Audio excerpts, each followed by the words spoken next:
एका छोट्या गावामध्ये सुधाकर शेठ नावाचा एक जहागीरदार राहत होता. तो अतिशय श्रीमंत आणि गर्विष्ठ होता. त्याचबरोबर तो अतिशय दुष्टपणे वागत असे. जर त्याला कोणाचा राग आला तर तो चापकाने फटके देत असे. तसेच विनाकारण लोकांना त्रास द्यायला त्याला चांगले वाटत असे.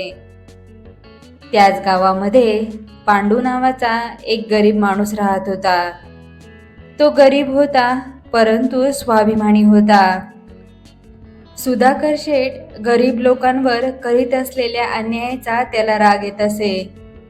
सुधाकर शेठ गरीब रयतेवर किती अन्याय करतो हे सांगण्यासाठी पांडू राजधानीच्या ठिकाणी गेला व त्याने सुधाकर शेठ विरुद्ध तक्रार केली.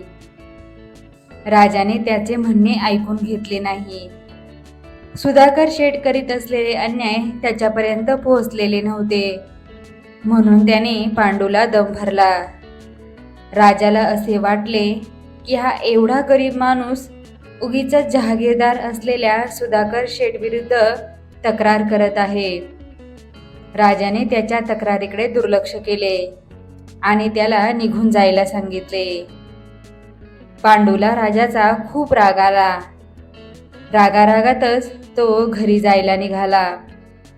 राजाने आपले ऐकून घेतले नाही हाच विचार तो करत होता. वाटेत त्याला एका बाईचा रडण्याचा ओरडण्याचा आवाज ऐकू आला. ते ऐकून तो धावतच तिकडे गेला. तिकडे गेल्यावर पाहतो तर काय, सुधाकर शेठ एका बाईला चापकाने फोडून काढत होता. पांडूने जवळची कुदळ उचलली आणि सुधाकर शेठच्या पाठीवरती टाकली. त्यामुळे जखमी होऊन ते खाली पडले.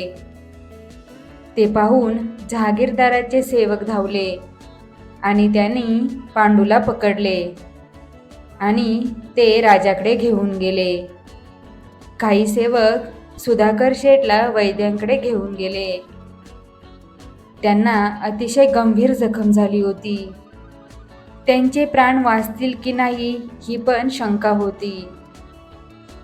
त्या सेवकांनी पकडून पांडूला राजासमोर हजर केले आणि त्यानं केलेलं सर्व कार्य राजाला सांगितले. पांडूने राजासमोर हात जोडले आणि म्हणाला, महाराज, माझ्या हातून चूक झाली, परंतु मला काही सुधाकर शेठला मारायचे नव्हते. मला माफी असावी. त्याचं बोलणं ऐकून राजा संतापला आणि म्हणाला, माफी? तू एका जहागीरदाराला मारण्याचा प्रयत्न केला आणि तुला माफी देऊ? तुझ्या या अपराधाबद्दल तुला तुरुंगवासाची शिक्षा दिली जात आहे. राजाचे सेवक पांडूला तुरुंगात घेऊन गेले.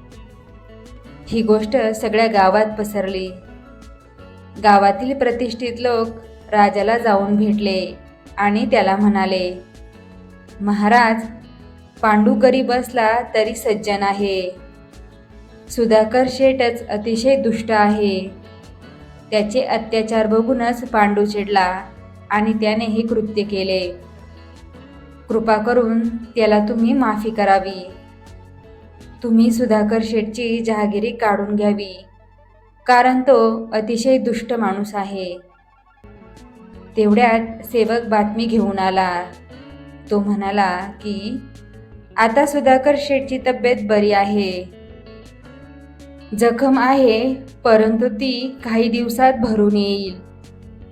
नंतर एक 14-15 वर्षाचा मुलगा राजाकडे आला आणि त्यांना म्हणाला, महाराज, माझ्या वडिलांऐवजी मला तुरुंगात पाठवा.